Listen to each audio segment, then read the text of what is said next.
give an accountability statement and performance of audit of William Ruto 4 years into the presidency, and that is what I intend to do. There has been attempts by the National Intelligence Service, by William Ruto's handlers, to get to know the contents of my address before I do it, and they have been unsuccessful. And I did the statement myself, and Mama Boys typed it for me. So, William Ruto and your people, unless you can get through to Mama Boys, you cannot get to know the content of what I need to say. But what I'll say is informed by input from leaders, from the people of Kenya, and you'll hear it for the first time. Fellow Kenyans, 4 years ago, the people of Kenya made a defining choice. On 9th August 2022, millions of Kenyans voted for a new administration on the strength of a bold vision known as a plan, formally presented as a bottom-up economic transformation agenda, better, for 2022 to 2027. In the spirit of Article 1 of the Constitution of Kenya, the plan was a product of 47 economic charters, input from religious forums, professional associations, and other stakeholders. The plan embodied the covenant between Kenya Kwanza and the people of Kenya collectively. It was a vision that promised to transform our economy, uplift ordinary Kenyans, and restore hope to our nation. 4 years later, today, Mr. William Ruto has betrayed the trust bestowed on him by the people of Kenya, betrayed the fruits and the foundation of our nation that have been built by previous administrations under the various development blueprints such as Vision 2030. He has eroded the democratic gains of multipartyism and swallowed political parties and the then opposition. As he once wondered as deputy president, who is government and who is opposition? He then said it was a mongrel of a government. Today, we have a mongrel of a government. Today, as I issue an accountability statement and performance audit of Mr. William Ruto's administration in the last 4 years, it is not about personalities. It is about evaluating promises with performance, commitments with delivery, and expectations with outcomes.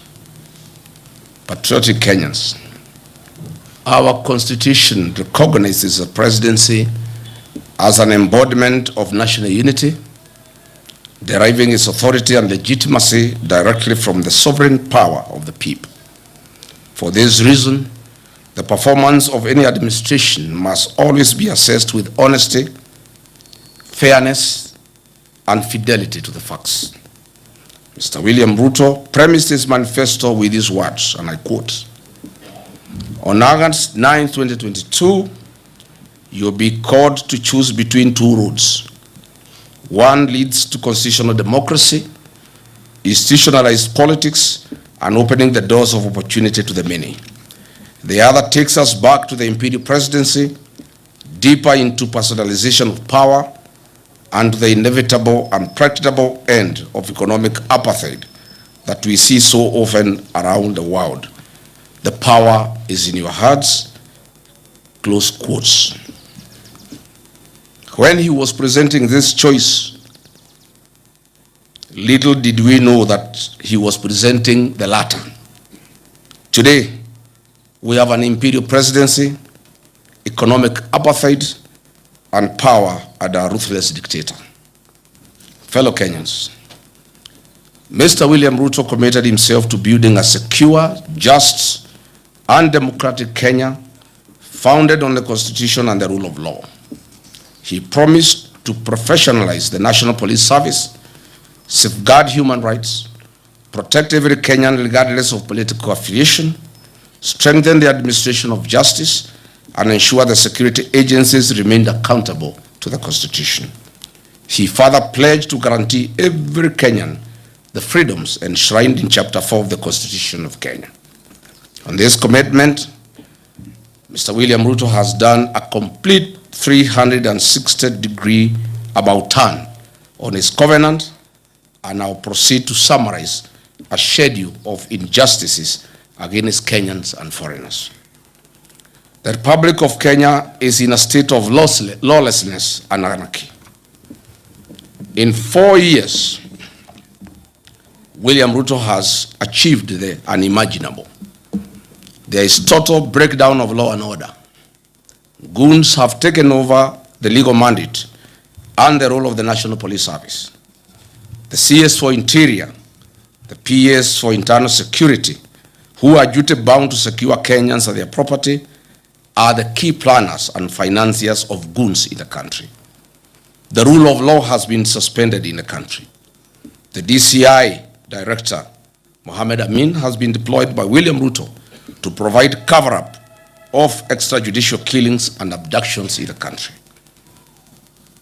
I've just been told that the 2 police officers who were mentioned in the death of Dr. Victoria Mutiso, they were arrested and released on orders of Kipchumba Murkomen. They were never taken to any police station. I've just now, on my way here, been informed that the DCI has facilitated their relocation to our neighboring country, Uganda. Goons have become part of the command structure, rank and file of the National Police Service. It is now common to see goons being escorted by the police to carry out criminal acts against Kenyans. This was evident in the PCA Mweki attack, Kariobangi PCA attack, and ACK Witima Church attack.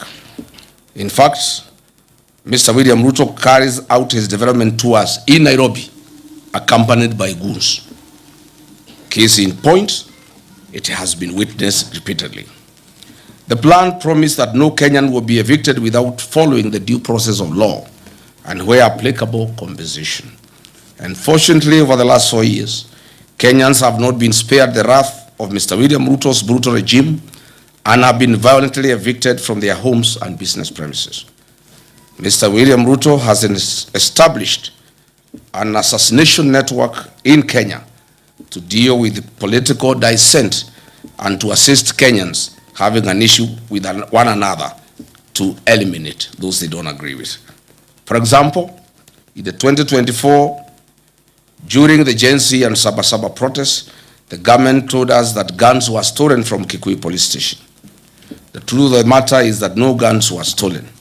They never left the police station. Those guns were removed from the police records to be available to goons and rogue police officers to carry out illegal attacks and assassination of Kenyans. Look at the classic example of Dr. Victoria Mutiso, who was assassinated on 19th July 2026, and lawyer Matthew Chalo Bob on 9 September 2025 by senior police officers in a feud related to personal property. This heinous murder was planned and executed by police officers from Kikuyu police station. This police station, as I've said, is a crime scene and an assassination empire.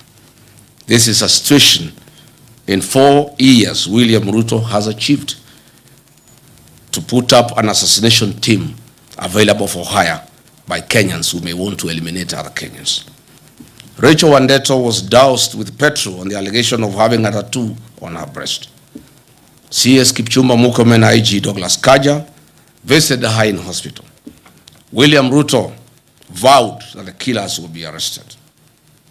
They said her death was motivated by certain political leaders. The scheme was planned and orchestrated by CS Murkomen and a nominated senator. Despite William Ruto having instructed that the killers be arrested, 3 months down the line, nobody has been arrested. Nobody will be arrested because she was killed by the police. The Reverend Dumia Kariuki of PCA Nakuru, a vocal church leader, was killed by Nairobi Sierra, a squad formed by Kipchumba Murkomen to intimidate the PCA church to agree to sell their properties in Mombasa, Nairobi, Kajiado to William Ruto.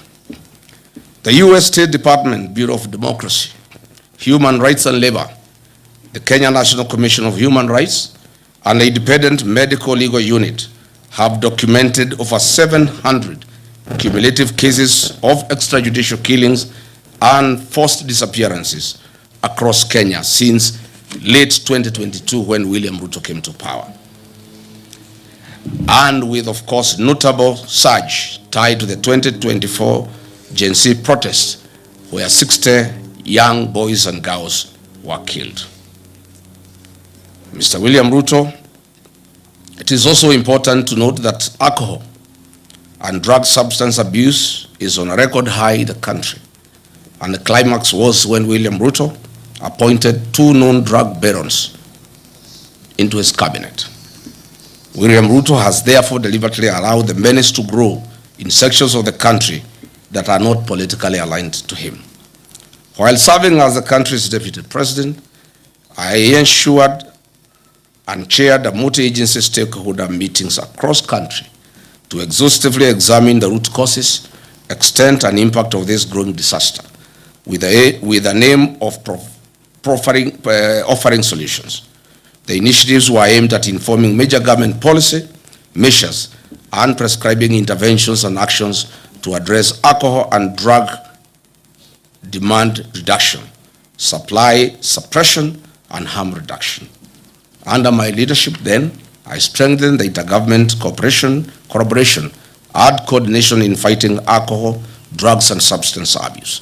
I proposed several amendments of national and legal and county legal provisions on alcohol and drug control, coordinated and multidisciplinary licensing regime of alcoholic outlets where all stakeholders were involved, and proposed the establishment of county treatment and rehabilitation centers. I held high-level engagement sessions with the judiciary to fast-track alcohol, drug, substance abuse matters before then.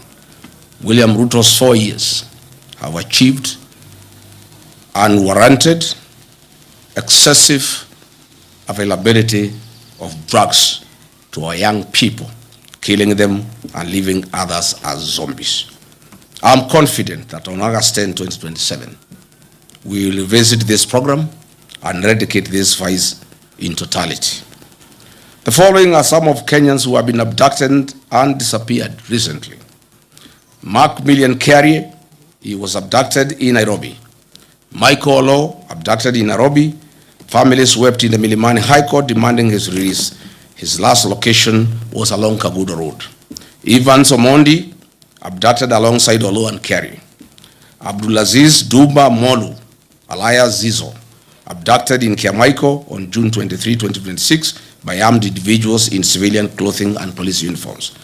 Davis Lichuma, a rights activist seized by the masked operatives outside Parliament, later traced to a hospital heavily battered. Omwancha Clifford Evans, listed among the recent abductees by local human rights groups. Manyura Morisori Douglas, still missing following a wave of clandestine security enforcement operations. Jimmy Mtava Mwanzi, abducted in Mlolongo, not seen to date. He was abducted at the instructions of DIG Langat. Dennis Chege, an activist who was said to be involved in the Gen Z protests, vanished and remains completely unaccounted for to date. Brian Stigo, a Nakuru fisherman, who mysteriously went missing in 2022 under similar contested operations at Lake Nakuru National Park. The plan promised Kenyans that the National Coroner Service Act of 2017 will be amended to establish the Coroner General's Office. The objective and aim of this amendment was to remove the burden of investigating suspicious and police action deaths from regular police channels and DCI. Further, the amendment of the Act was aimed at removing potential conflict of interest and ensuring absolute transparency in handling and explaining deaths and forced disappearances or fatalities resulting from the law enforcement operations. 4 years later, this promise has not been fulfilled. National Coroner Service Amendment Bill 2026 was officially published in the Kenya Gazette on April 16, 2026, and received by the Directorate of Legal Services in July 2026. It is currently at the introduction and pre-reading stage in the National Assembly, awaiting formal first reading and committal to the relevant departmental committee. Mr. William Ruto has also facilitated acts of transnational repression against foreigners in Kenya.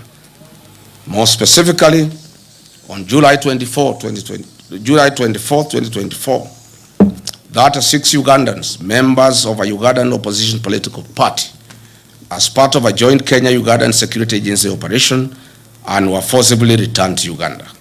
On October 18, 2024, 7 Turkish asylum seekers were abducted in Nairobi by masked men.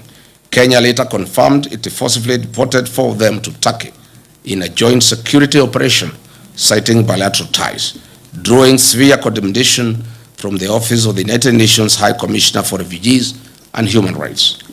On November 16, 2024, Kizza Besigye, leader of another Ugandan opposition party, was kidnapped by Ugandan agents while visiting Nairobi. Kenya government officials claimed they were unaware of the abduction, but the Ugandan authorities maintained it was a coordinated action between the two governments. Tanzania journalist and human rights activist Maria Sarangi was on Sunday, 12 January 2025, almost abducted here in Nairobi. Prominent Zimbabwean constitutional lawyer and human rights defender Brian Kagoro was detained and deported from Kenya on February 22, 2026. Intercepted by immigration and national intelligence officers at Jomo Kenyatta International Airport in Nairobi, he was held for over 10 hours and subsequently put on a flight back to Johannesburg, South Africa. In March 2026, 2 officials from the China Civil Engineering Construction Corporation were deported from Kenya amid a high-stakes dispute that arose in Kenya shillings 30 billion Kenya Railway city tender.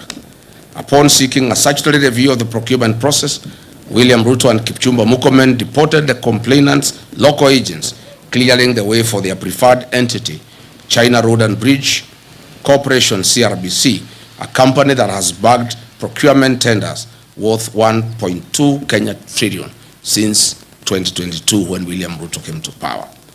China Road and Bridge Corporation is the international conduit for corrupt proceeds in Kenya under the personal and direct supervision of William Ruto. I must say Kenyans are not safe, our children are not safe, investors are not safe, tourists are not safe, no foreigner is safe. And I must say, foreigners, investors, tourists, your own security starts with you. I ask the members of our development partners and foreign embassies accredited to Kenya to ensure that their staff and citizens are safe within the boundaries of Kenya. On protecting the liberties enshrined in our Constitution, William Ruto has breached the freedom of expression in Article 33 and the freedom of media in Article 34, Constitution of Kenya 2010. On 26 June 2026, 4 police officers from the dreaded Killer Squad, armed with AK-47 assault rifles, attempted to abduct the Standard Group Nakuru-based associate editor, Mr. Alex Kiprotich. This attack is a defiance to truth and total on the freedom of media, as stipulated in Article 34 and 35 of our Constitution. In the last 4 years, several media houses, including the Nation Media Group, the Standard Media Group, Media Max Network, and several journalists were subjected to online campaign and disinformation campaign by the government of William Ruto. Reports show that 24 cases of violence towards journalists were recorded during the 2024 Gen Z protests. The Kenya Kwanza Covenant pledged to root out corruption, guarantee financial autonomy for key oversight bodies, and enforce Chapter 6 of the Constitution of Kenya on leadership and integrity. Mr. William Ruto has broken this covenant to the people of Kenya and instead orchestrated outright plundering of the country's resources for his personal benefit and enrichment. On 31st December 2024, Mr. William Ruto was ranked as the 2nd most corrupt president in the world by the Organized Crime and reporting project. Transparency International Corruption Perceptions Index ranked Kenya number 130 out of 108 countries globally, with a score of 30 out of 100, reflecting persistent stagnation and public mistrust. Mr. William Ruto's administration has entrenched corruption as a way of life, and it remains systematic, pervasive, and deeply rooted in public service delivery and high-level governance. Mr. William Ruto's Western Hotel has been the leading recipient of government hospitality and catering tenders, securing 37 public contracts valued at hundreds of millions for the period ending June 2026. Contracts have come from state corporations, state departments, and county assemblies. It is clear that William Ruto is in competition with local entrepreneurs, where he flexes his executive powers and gives priority registration that enriches himself and his cronies at the expense of other hardworking Kenyans. I want to bring to the attention of the people of Kenya some of the biggest scandals that we have witnessed in the last 4 years. In the current financial year, State House budget has grown from Kenya shillings 8 billion to 18 billion Kenya shillings, an increment of over 10 billion Kenya shillings. These are the funds that are used to bribe the people of Kenya. And lately, sheikhs, private security officers, village elders, teachers, chiefs, etc. Under the e-Citizen, a special audit report by the Office of the Auditor General exposed major financial and governance weaknesses, noting that over Kenya shillings 11 billion in collections lacking clear documentation or routed through non-designated accounts alongside irregular payments to private entities. The functionless chief system was procured at a cost of 104 billion Kenya shillings, and an independent assessment of this system shows that it is worth 800 million, leaving theft and plunder of public resources of 103 billion Kenya shillings. SHA makes a loss of 6 billion shillings a month. Hospitals and faith-based organizations and counties are owed 105 billion to date. As I've said before, SHA is insolvent and everybody knows it. On the affordable housing program, the Office of the Auditor General reports that have flagged major legal and operational risks regarding fund utilization, including untraceable international development loans, low fund absorption, and missing land ownership documentation for ongoing projects. Further, the levies deducted from Kenyan pay slips are invested in a third-party financial service firm licensed by the Capital Markets Authority. How are their fees determined? How much has been paid out to date? What is his association with William Ruto? On the restoration of Nairobi rivers, Mr. William told Kenyans that on December 25, that Nairobi River will have fish.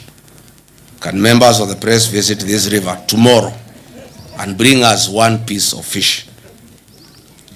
This government committed itself to protecting public assets, strengthening governance, eliminating corruption, and ensuring that public resources would be managed solely in the interests of the people of Kenya.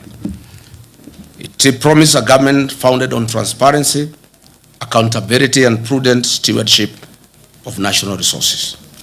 On the divestiture of the Kenya pipeline, has Kenya surrendered its ownership and control to a neighboring country? What was the rationale of forcing Kenyan state corporations to invest public funds in a public entity? Who is the mysterious lead transaction advisor, stroke investment banker that was the face of the IPO? How did he acquire his Kenyan citizenship, and whose interest does he represent? Mr. William Ruto and Senator Aaron Cheriot must come clear on their relationship with this mysterious dual citizen investment banker. On the sale of government's equity stake in Safaricom to Vodacom at 204 billion Kenya shillings, it was a ripoff. Each share was grossly undervalued at 34 Kenya shillings.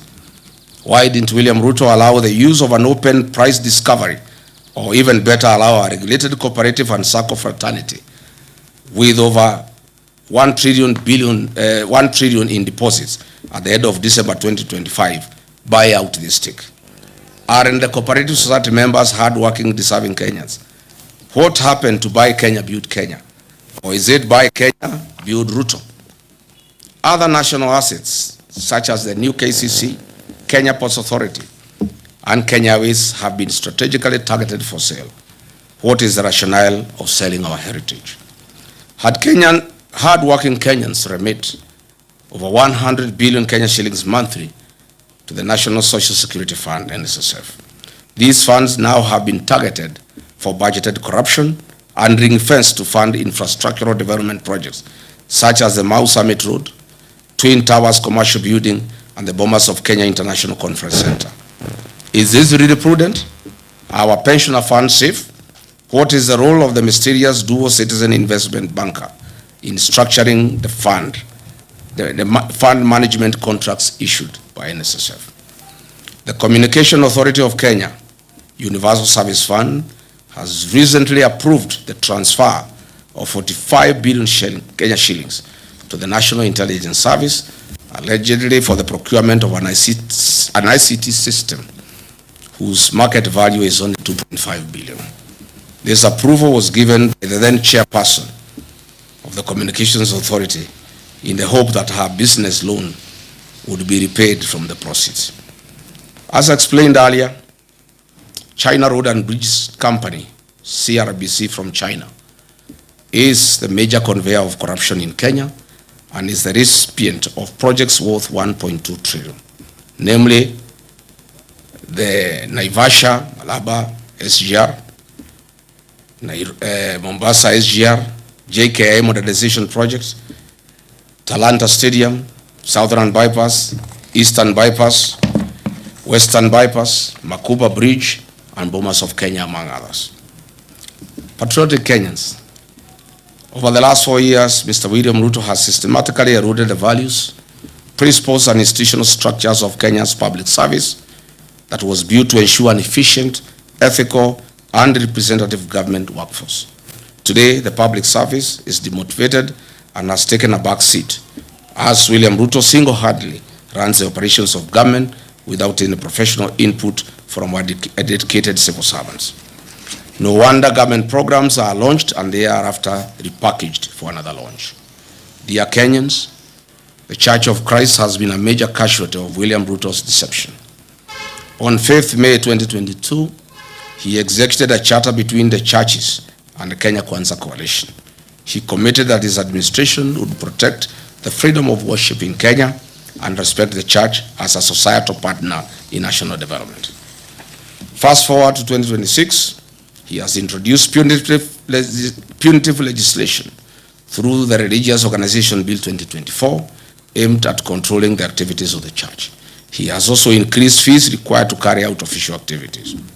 Who can forget the 2026 brutal murder of Reverend Julius Dumia of Nakuru PCA? Who will ever forget the attacks on Wetima ACK Church? Who will ever forget the attack of All Saints Cathedral? On 4th October 2020, William Ruto, then Deputy President, was expected at AIPCA Church in Keno. Police officers tear gas the church. At the time, William Ruto said, the Jubilee administration is a product of kneeling and prayer before many altars in Kenya. It cannot be the same administration is now going to tear gas the church and degrade our altars in Kenya. William Ruto then said, today, as president, the church is a serious attack. He has taken the attack to the church a notch higher, beyond tear gas, live fire, torching of vehicles, and a clear intention to kill at the altar. He has completely betrayed the Church of Christ. This cannot be forgotten. Mr. William Ruto has completely betrayed the Church of Christ that prayed him into government. The economic burden on ordinary Kenyan worker has also increased. The Federation of Kenyan Employers has also reported that in 4 years, a number of local and international companies either closed operations or exited the Kenyan market. These include CMC Motors, Base Titanium, Nakumat, Twiga Industries, Dilaru, Jumia Foods, and Hilton Hotels. Today, households continue to experience severe financial squeeze due to cumulative tax charges, high utility costs, transport costs, and a stagnant job market that has limited formal opportunities. While in office as Deputy President of the Republic, I championed the restoration and the recognition of prior learning program as an avenue to increase opportunities and income for non-certified but skilled Kenyans that are the providers of goods and services that we consume as a nation. Further, I developed a framework of cooperation and engagement between Nairobi City County Government, Nairobi County Traders, KRA, Anti-Counterfeit Authority, and the Kenya Bureau of Standards. The objective of the framework was to A, provide a platform for resolution of disputes arising out of trading activities and the informal sector, foster goodwill, cooperation, and consultation between the parties, recognize the importance of collaboration in achieving shared goals in the informal sector, and promotion and improvement of the well-being of traders and their micro, small, medium enterprises. What happened? As soon as I left office, William Ruto and Nairobi City Governor Johnson Sakaja abandoned this framework.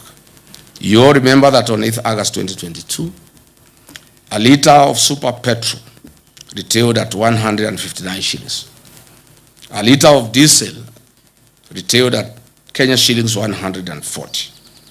As we speak today, the price of super petrol is 214 Kenya shillings and diesel 222.86 for a liter of diesel, representing an increase of 34.05% and 59.18% respectively.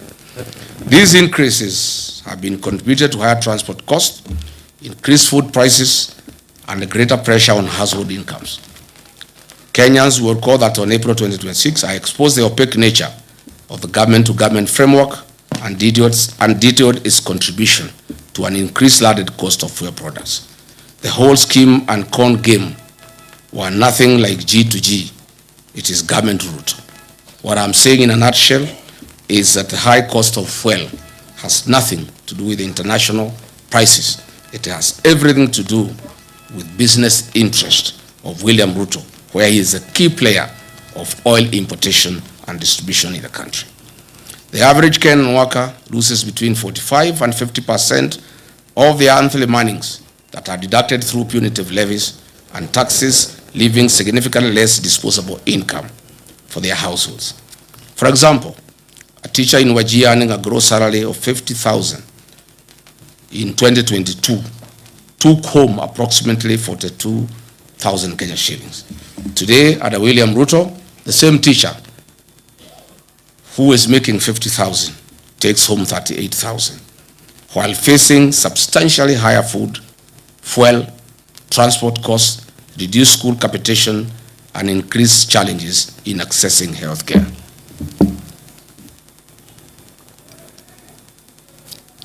Coupled with the rising cost of petroleum products, the Kenya Kwanza covenant to put money into people's pocket is nothing but a pipe dream. If anything, Mr. William Ruto has achieved the complete opposite and has taken money out of Kenyans' pockets, leaving them with a reduced net disposable income. This covenant was central to the plan to improve the lives of Kenyans. As the party leader of DCP, I once again called on this government to cushion the payslip by suspending the affordable housing levy and reducing the payee tax burdens. This, together with the review of petroleum price framework, taxes charged will give Kenyans an increased net income. A punitive and unpredictable taxation regime is one of the principal causes of the high cost of living. William Ruto should lead from the front and actualize his promise made in the wake of the 2024 Gen Z protest to reduce government recurrent expenditure. State House does not need 18 billion Kenya shillings for 12 months. These funds could be used to subsidize rising fuel and food costs for the benefit of Kenyans. Or better still, these funds can be used to ensure farmers in arid and semi-arid lands have access to clean water for domestic purposes farming, and for their livestock. Patriotic Kenyans, Mr. William Ruto promised to build a disciplined, transparent, and accountable government founded on prudent public finance management, constitutionalism, and the rule of law. He pledged to reduce the cost of government, manage public debt responsibly, eliminate corruption, strengthen institutions, and uphold the Constitution while protecting the rights and freedoms of every Kenyan. 4 years down the line, the government introduced new tax measures, expanded statutory deductions, implemented changes to public finance management, and undertook toxic borrowing to finance government programs. It also introduced reforms affecting public institutions and the administration of government. Instead of easing the financial burden on citizens, the tax burden has increased significantly. Households have experienced reduced disposable income while facing higher prices for food, fuel, electricity, and other basic commodities. On the debt management, why is this regime in open violation of Article 211 of the Constitution of Kenya 2010 and Section 15(2)(c) of the Public Finance Management Act 2012 that strictly prohibits the financing of recurrent expenditure using debt? Looking back, we know that the Grand Coalition government borrowed an average of 200 billion shillings annually. The Jubilee government of Uhuru Kenyatta borrowed an average of 700 billion shillings annually. This regime of William Ruto borrows an average of 1.4 trillion annually with no corresponding development. Since August 2022, Kenya's debt growth has entered a dangerous pattern of continuous triple-digit or near triple-digit expansions. As we speak today, every citizen of Kenya and every child born as of this morning has a debt of Kenya shillings 221,000. This country has a debt of 13.02 trillion, up from Kenya shillings 8.6 trillion in August 2022 when William took over. Mr. William Ruto has borrowed in excess of 5 trillion over the last 4 years. This regime on a borrowing spree borrows an average of 3.5 billion Kenya shillings daily and steals 3 billion shillings daily. Why borrow to steal? On average, this government steals from the people of Kenya 125 million shillings every hour. Calculated, ladies and gentlemen, measured against the promise to lower the cost of living, improve access to affordable credit, and strengthen small businesses. The evidence presented suggests that many Kenyans have yet to experience the relief that was promised. Mr. William Ruto made an ambitious commitment to the people of Kenya. The promise was to place young people at the center of Kenya's economic transformation and restore hope to millions of young people seeking meaningful work. The population of Kenya is 75% youthful. The African Union has long urged African countries to harness this demographic dividend by investing in young people.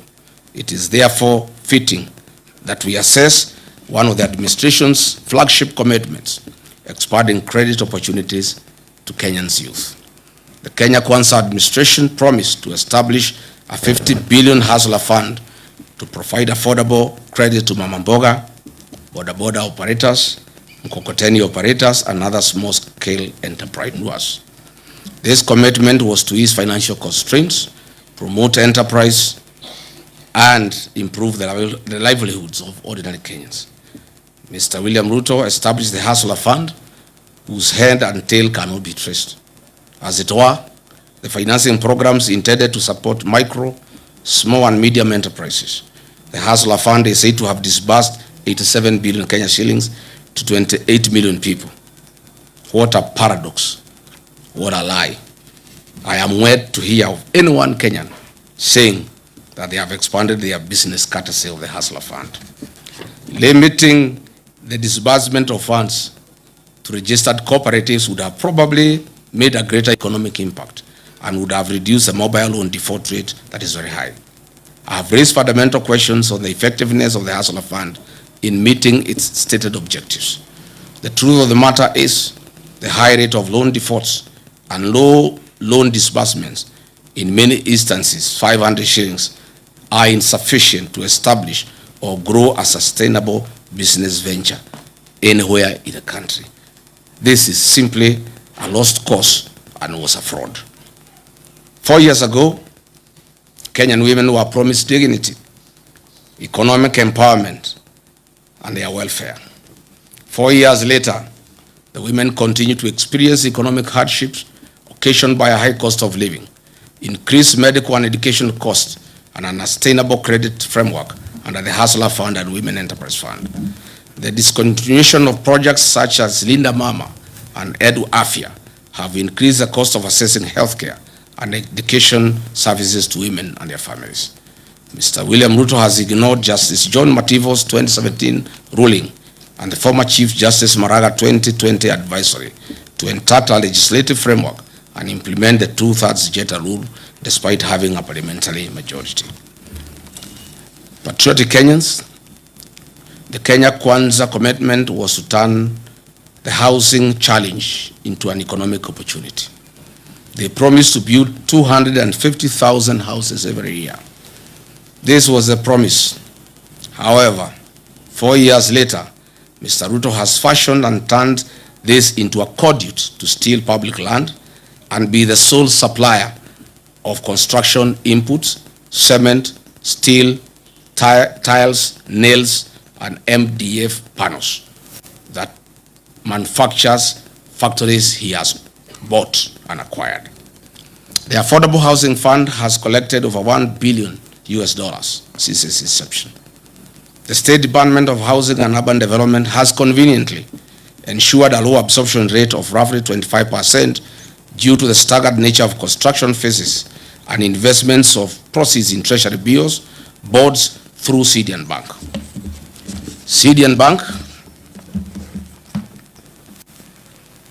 CDN Bank is today classified as Tier 2 medium-sized bank. It has graduated from Tier 3 status after achieving a market share of over 1% driven by deposits mobilized from Government of Kenya State Corporations, Social Health Authority, Nairobi City County Government, and the Affordable Housing Fund levies. CDN Bank is worth 95 billion in asset value, Kenya shillings 74 billion in customer deposit, and a reported 1.7 billion net profit in the year ending 2025. Compare this sudden change in fortunes with the 2022 financial year results. This bank had 42 billion Kenya shillings in assets, 30 billion in customer deposit, and a reported loss in the financial year ending 2022. Since William Ruto bought it, you can see the transformation. This housing scheme is nothing but a personal business that guarantees the exclusive single source offtake of steel, MDF panels, nails, iron sheets, tiles, cement by factories owned by William Ruto and his allies. The levy proceeds are the reason why CDN Bank deposits have increased tenfold for the 4 years. If it were a genuine program, why is it being forced down citizens' throat? There was no promise to raise the payslip of the Kenyan worker in the name of a punitive housing levy. Private businesses must be left to do their work as the government does its work. It's important that the workers of Kenya know that monies deducted from their payslip is invested in CDN Bank owned by William Ruto, who is collecting the profit. In my view, and as expressed before, the affordable housing scheme should be made optional to Kenyans to allow them to participate at their own free will. Fellow Kenyans, Mr. William Ruto had promised that within 30 days of his presidency, he would establish a quasi-judicial public inquiry to establish the extent of cronyism and state capture in the nation and make recommendations. Unfortunately, over the last 4 years, Mr. William Ruto himself has captured the state. He has focused on centralizing control of independent constitutional commissions, state entities, public sector procurement, and unwarranted sale of strategic national assets. All these measures are aimed at achieving the sole objective of enriching William Ruto at the expense of 55 million Kenyans. It should be noted that William Ruto has achieved the milestone of being certified as a US dollars billionaire in a record 4-year courtesy of looting Kenyan public coffers. Mr. William Ruto's 4 years in office has accomplished a mission of driving Kenyan entrepreneurs out of business. Contractors are out of business. Traders are out of business. William Ruto has captured all businesses and he is in competition with the Kenyans that he leads. He has used his office to flex muscles on traders. Where he has not pushed, his cordial CRBC has come in. Mr. William Ruto has investments in virtually every sector of Kenya's economy, namely banking and finance through CDN Bank, investment banking through Rock Investment Bank, a CMA license issued in 2026, and is the fund manager of NSSF and PSSF pension funds, insurance through Amaco, capital markets through ZD platform, hospitality through Weston Hotel and Leeds Caraton in the Mara, cement through the various companies that he bought, including Baburi and East African Portland Cement, betting through Sportspesa, Sportbet and Betika, aviation through Kwale Island Development, healthcare through Nairobi West Hospital, telecommunication through East African Device Assembly Limited, oil and energy through Gulf Energy and oil marketing companies, energy gas through Taifa Gas, construction, farming, currency security, he has recently bought Daru, transport, he has even gone into the matatu in business. He now has over 100 matatus in Nairobi, agriculture, poultry, minerals, gold prospecting in Aboseli, Logorian, Transmara, DRC, including in Darfur. Literally, all business people in Kenya have been driven out of business by William Ruto. The Parliament of Kenya has failed in its legislative oversight and representative role. Its members, except the few who hang around with me, are on record boasting how they are paid for everything that they pass in Parliament. I must remind all parliamentarians that they are accomplices to criminal acts. Under the archaic leadership of the UDA with winger Moses Wetangula, the National Assembly is one of the major causes of the suffering of Kenyans by passing bad laws like the Finance Bill 2024, whose provisions were later sneaked through amendments and omnibus legislation. Mr. Williams Ruto's attempt over the last 4 years to undermine the office of the Auditor General has been frantic and uncalled for.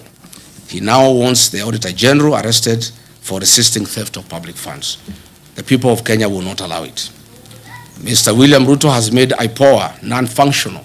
In the last 4 years, an attempt was made through a Gazette notice to put it under the Ministry of Interior so that they can cover all the crimes against Kenyans and the police. Fortunately, our courts stopped this covert mission. Historically, IBC has been an institution under low public trust.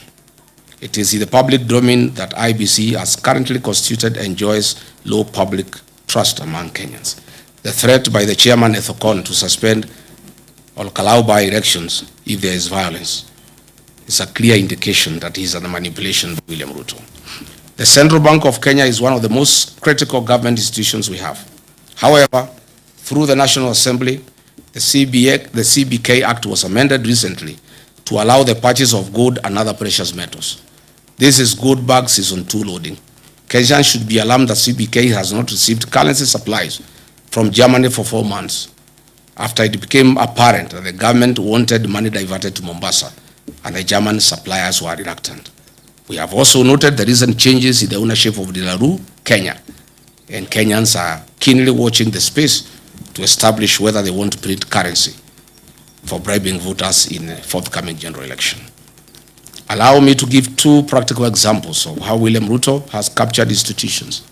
I'll use IPOA and KWS as examples. At IPOA, we have over 1,000 cases of police excesses that have been reported over the last 4 years by the people of Kenya. Only about 10 cases have found their way to court. Mr. William Ruto has deliberately slowed down the activities of IPOA. Some few days ago, the Aboseli National Ecosystem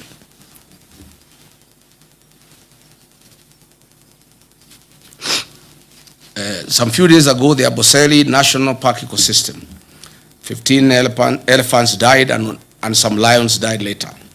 We were cheated that they were died through suspected cyanide poisoning from pesticides. Tell the Kenyans the truth, Mr. William Ruto. Doing cyanide lynching to extract good prospects. And this warning goes to the people of Ikolomani in Kakamega, where Mr. William Ruto is eyeing your gold deposits. Be very careful. Again, the CS for Health issued Gazette notice number 11492 on 30th July 2026 on the mandatory inbound travel health insurance for tourists traveling to Kenya to have travel insurance in Kenya. We know the reason. This is because goons are after tourists in the country, and now they want to force an insurance policy down their throats. To demonstrate what professionals in this government feel and go through, allow me to quote Professor Njogona Ndungu, the former National Treasury Cabinet Secretary, during a development forum in Sweden. And I quote, "The capacity to do the right things exists, but is overshadowed by institutional failure, where someone seeks to overrun institutions.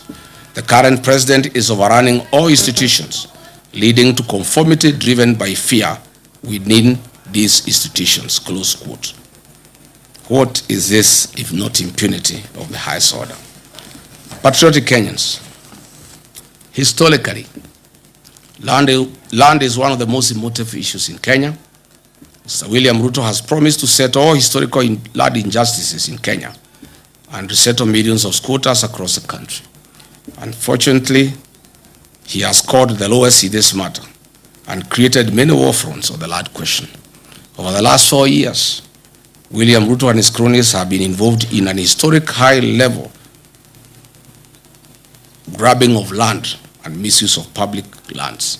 For instance, 2,800 acres have been grabbed by Ruto and his cronies in Kebiko, Kajiado. 6,000 acres of land in Owaso Kedwang in Suswa has been grabbed. 5,000 acres of land, Kyobo in the Masai Mara, has been grabbed. 1,000 acres of land for Puko and Limanet within Narok Township has been grabbed. Over 7,000 acres of land of Olokuto adjudication section in Narok North. Kehoto land, about 300 landowners risk being thrown out of their 700 acres of land. Davivi land in Naivasha has been grabbed by William Ruto, who has put up a home and he is growing wheat and maize in the farm. Banita settlement scheme, 14,000 acres of land have been grabbed. Olongai land, about 167,000 people are at the risk of eviction as this land is being grabbed.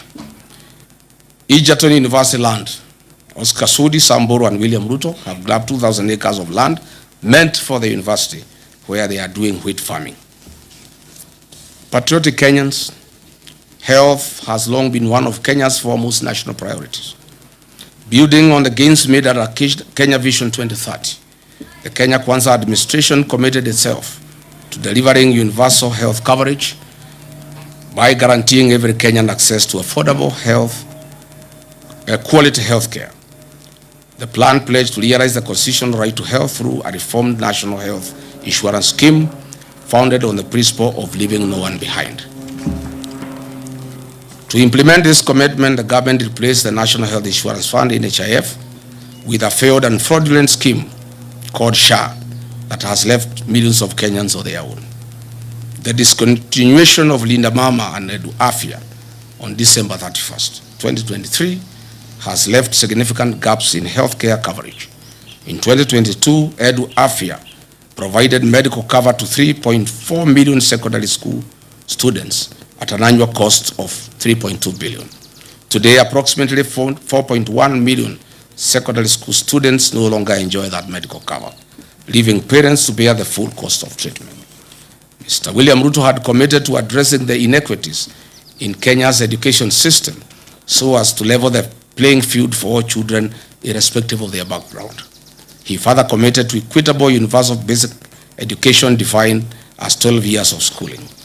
He further committed himself to protecting and strengthening the gains made under free primary education and free day secondary education, while ensuring that every Kenyan child had access to quality, affordable, and equitable education. He also pledged to strengthen higher education financing and invest in the nation's human capital. The William Ruto government inherited landmark education reforms introduced by previous administrations. Free primary education launched in 2003, free day secondary education introduced in 2018, that had significantly expanded access to education for millions of Kenyan children. The commitment was not only to preserve these gains, but to build upon them by ensuring adequate capitation, sustainable financing, and improved access to quality education for all.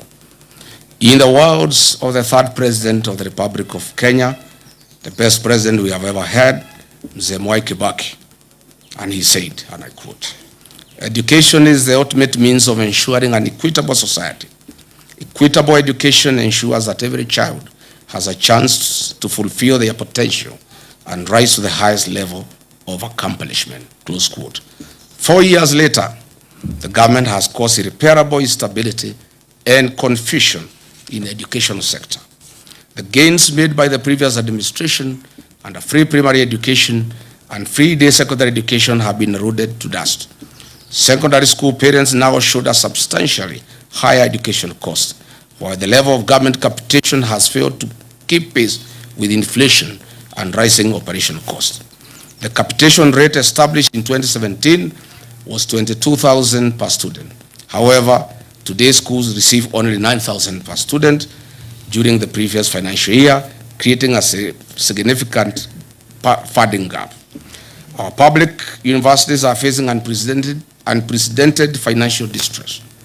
University debt has increased from 60 billion in August 2022 to approximately 100.3 billion Kenya shillings, representing an increase of Kenya shillings 40.3 billion, or about 67% increase. As a result, many institutions are experiencing severe financial challenges that will affect the delivery of quality education.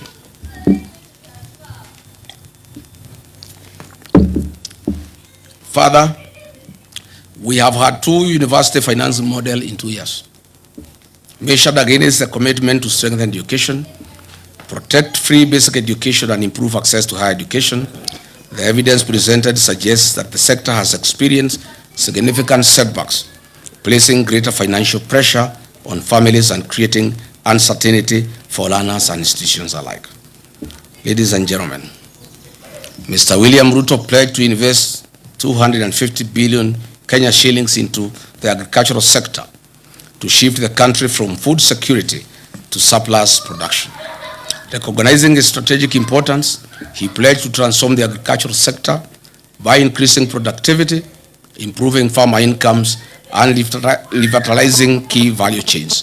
The administration committed itself to revamping underperforming export crops, expanding emerging high-value crops, strengthening the tea value chain, supporting food security, and promoting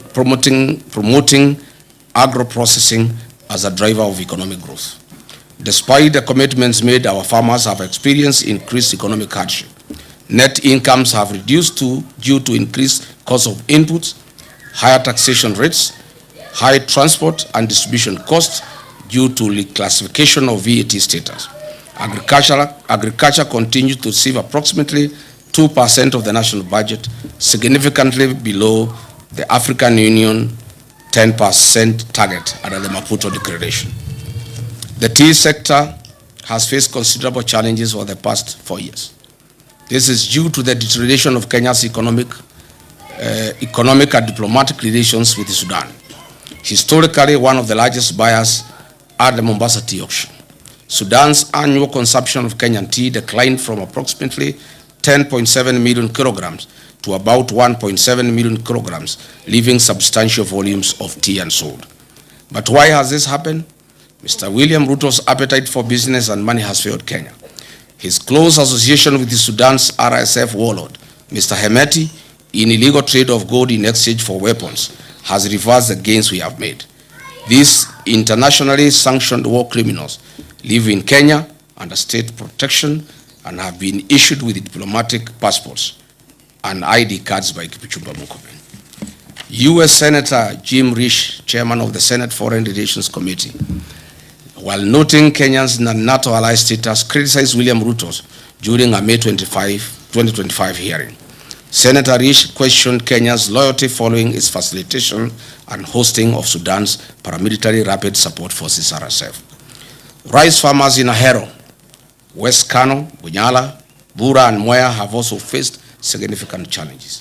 Although rice was identified as a strategic import substitution crop, import volumes approaching 1 million metric tons annually have depressed local paddy prices, leaving many farmers with unsold stock. Just recently, on 6 July 2026, William Ruto authorized the gazettement of duty-free importation of 490,000 metric tons of grade 1 milled white rice before 30th November, June 26. It estimates that this represents a missed economic opportunity exceeding 100 billion Kenya shillings if domestic production had been given priority before this duty-free window was open.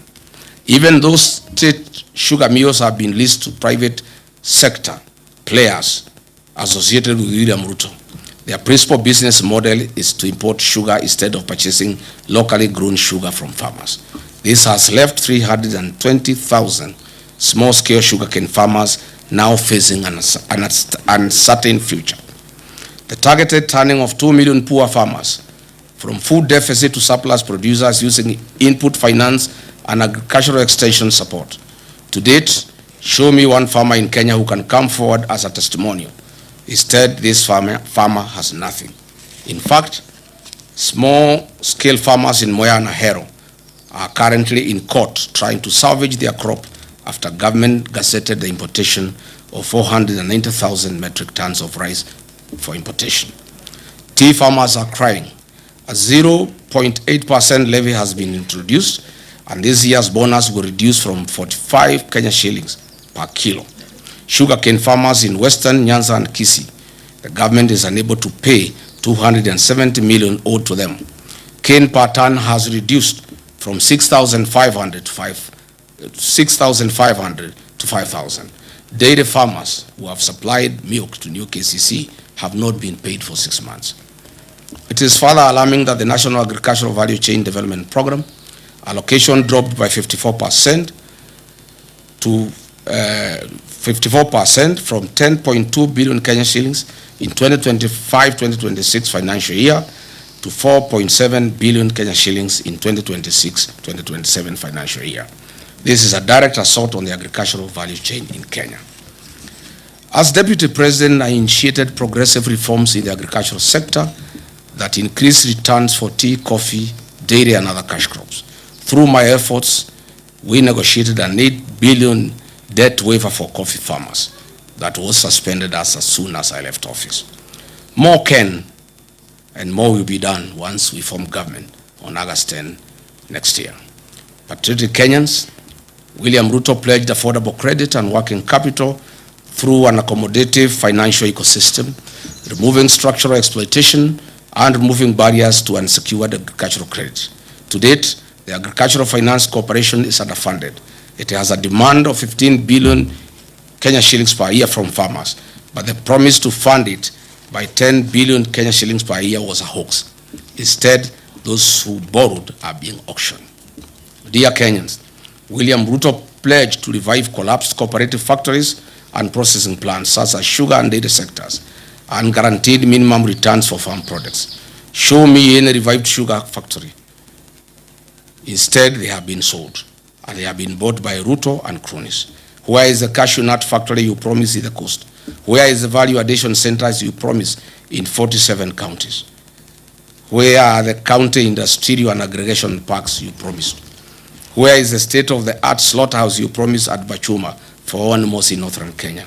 Where is the nitrogen fertilizer factory you launched in Naivasha? Where is the marble factory you launched in Vihiga? On value chain investments, he designated a specific capital infusion, including 250 billion for tea value chain and expanded the investments in dairy farming and coffee cherry funds. Where are these funds? Nowhere.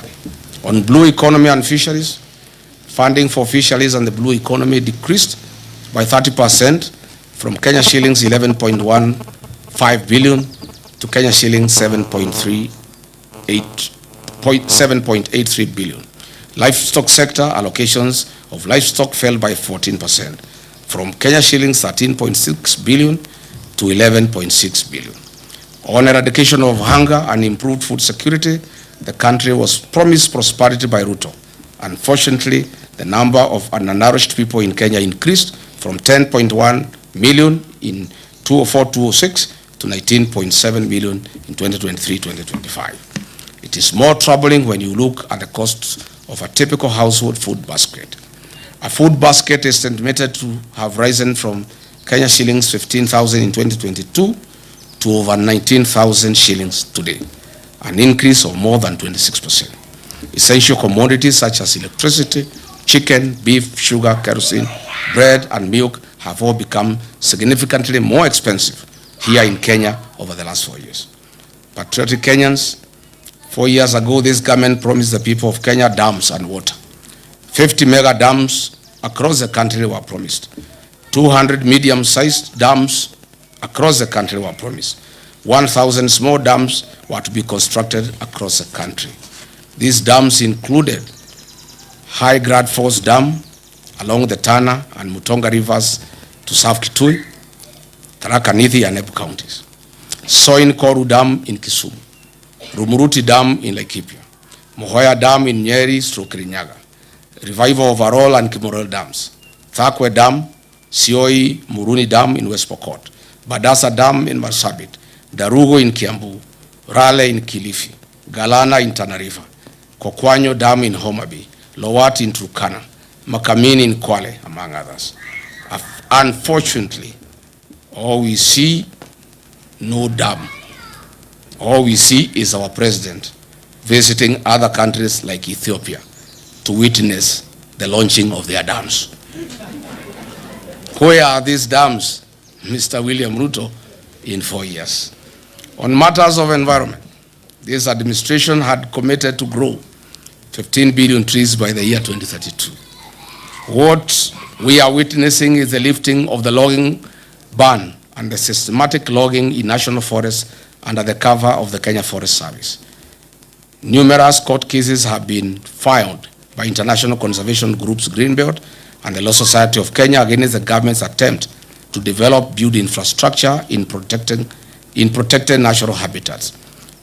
Talanta Stadium and Bomas Conference Center Link Road that will see over 100 acres of forest destroyed. Upper Imenti Forest in Meru is being cleared for the construction of a state lodge, a golf course, and an airstrip, which will excise and clear 200 acres of forest.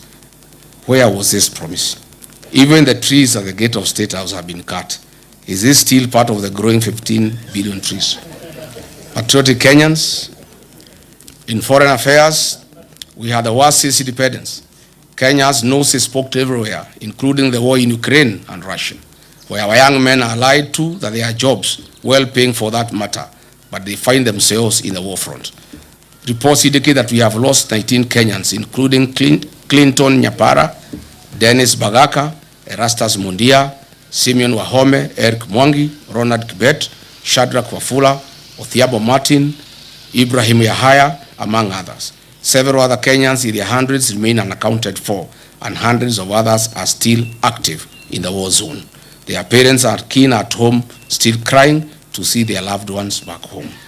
A person who was in Kenya in 2022 would wonder whether the Kenya Kwanza commitment to a creative and robust foreign policy whose pillars will be economic and commercial diplomacy changed into converting our young Kenyans into war fugitives in far countries. As if that is not enough, the footprints of Kenya adversary in DRC Congo war zone and M23, Sudan's Darfur, Southern Sudan, among others. He had promised to enhance and promote further local investment by Kenyans living in the diaspora. In Mandera County, Juba land forces have taken over more than half of the town, and William Ruto signed a secret deal with the Al-Shabaab in 2024 that has remained silent. Notably, in July 2026, there were a record 9 terror attacks in Mandera County that resulted in the killing of 5 Special Operation Group SOG officers and 1 National Police Reservist was killed. The foreign policy has been transformed into a tool to achieve personal gains at the interests of the people of Kenya.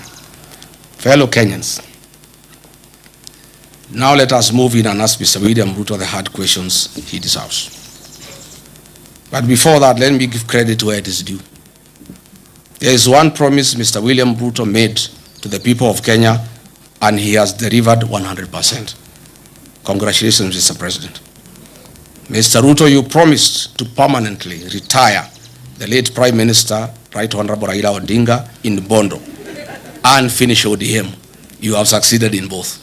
Odinga is permanently retired in Bondo and ODM is no more. There are many prominent deaths that have occurred in Kenya and they have not been resolved. Kenyans want to know what happened to Raila Odinga.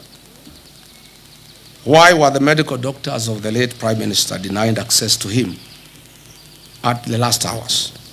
Why did he have doctors from Nairobi West Hospital, a hospital closely associated with William Ruto, than his own doctors? Why were the instructions of Raila's doctor ignored that Raila shouldn't travel? Raila Odinga was a respecter of rural traditions and custom. How could a person known respecter of rural traditions and customs indicate that he should be buried in 72 hours against all known rural traditions and customs? Was William Ruto anywhere an executor of Raila Odinga's will? Why was there no postmortem done on the body of Raila Odinga? Why was he forced to go to India through a private jet? Why did the president force Raila Odinga to go to India? Why was his party ODM taken over before his body arrived in the country, despite the known African customs that you don't inherit a man or a woman, for that matter, before they are buried? Who are these doctors who accompanied Raila Odinga against the wishes of his personal doctor, Professor David Oluoch-Oluonya? These are hard questions that Kenyans want to know. On the death of Honorable John Ngeno, the late MP, for the first time, Kenyans must know what happened. I have intelligence information as follows. On the fateful day after Ngeno was dropped at Edebes, the helicopter went to fuel in Eldoret. The pilot didn't know the fuel he was about to put in had been transported to the scene from Lodwar. High alert Kenya revenue officials noticed an unusual car that had carried the jet fuel.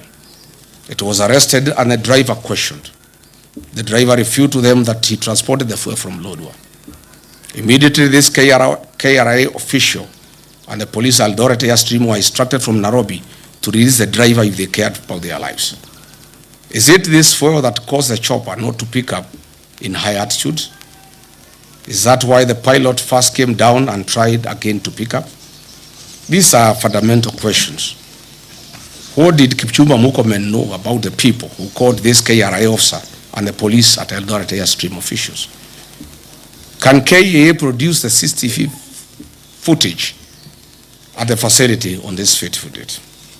We are still waiting for a report on what killed Johanna Ngeno. We must not forget about our gallant General Francis Ogola, the decorated top gun who had a stellar 40-year career in the military and perished in 2024 in an air crash. Unfortunately, to date, Mr. William Ruto, the Commander-in-Chief, has failed to release the aircraft accident investigation report to the country. Kenyans are demanding for answers. General Ogola was not an ordinary citizen. He died in active duty and service to the nation. Mr. William Ruto, what do you know about General Francis Ogola's death? Are you willing to tell the country why you allowed General Francis Ogola to fly in a Bell Hue helicopter with a questionable mechanical status? The DPP must use his powers and establish an inquest on these unresolved murders over the last 4 years. The people of Kenya have told me to demand on their behalf a public inquest on the death of Raila Odinga and all the high-profile questionable deaths in Kenya that have occurred in the last 4 years of William Ruto's presidency. I therefore call for a public inquest and proper scrutiny of the same. Today, after examining major commitment against this evidence, after examining every major commitment against this evidence, the verdict is unmistakable. The plan has failed. It is hollow and deceptive. In conclusion, when the plan failed,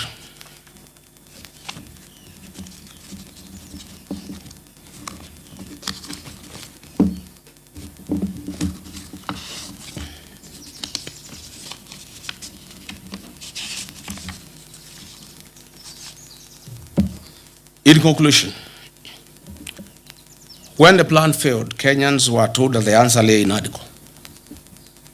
It too has failed to deliver the hope, unity, and reforms that were promised. Thereafter came the 10-point agenda, presented as a renewed roadmap to rescue the country. It has equally failed to change the trajectory of our nation. In failing the plan, the administration has failed to keep Kenya on the development path envisioned under Kenya Vision 2030. The question before the people of Kenya is therefore simple. If the whole of the plan could not deliver the plan, if NADCO has failed to provide solutions, if the 10-point agenda has failed to change the country's direction, what reason do Kenyans have to expect a different outcome after 2027? You have all heard William Ruto constantly accusing the opposition of having no plan. I ask Kenyans instead to look at his track record.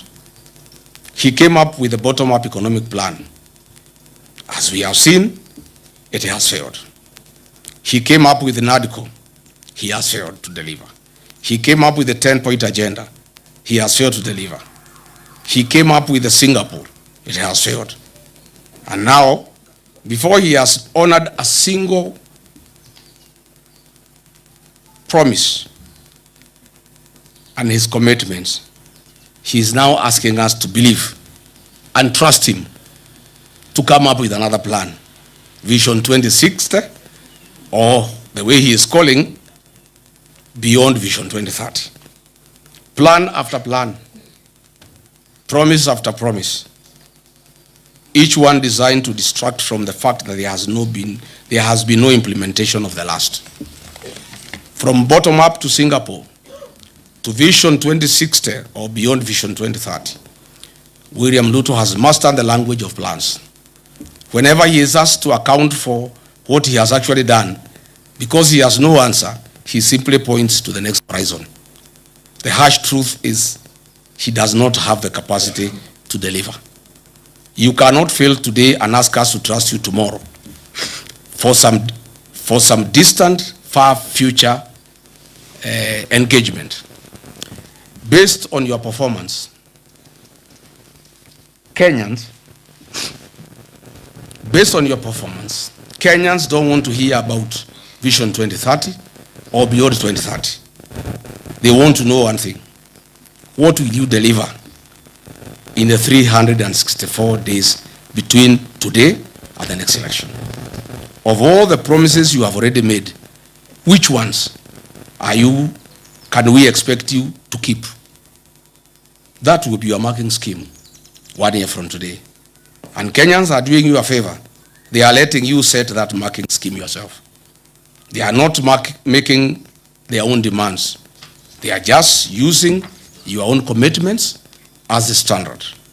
So when the day comes, you should have nothing to complain about. Leadership is judged by results, not by promises.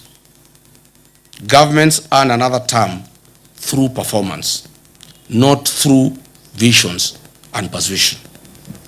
That is why millions of Kenyans are saying one term. One term is not a slogan of anger. It is a verdict on performance. It is a democratic conclusion that one term has been enough because the promises made have not been kept. Exactly 1 year from today, on 10th August 2027, we shall go to the polls as a nation. Let us choose accountability over excuses, delivery over promises, and leadership that honors its covenant with the people. As Mr. William Ruto launches his deceptive 2060 plan tomorrow, I want to tell the people of Kenya that it is a lie, it is a con, It is a fraud. It is deceit.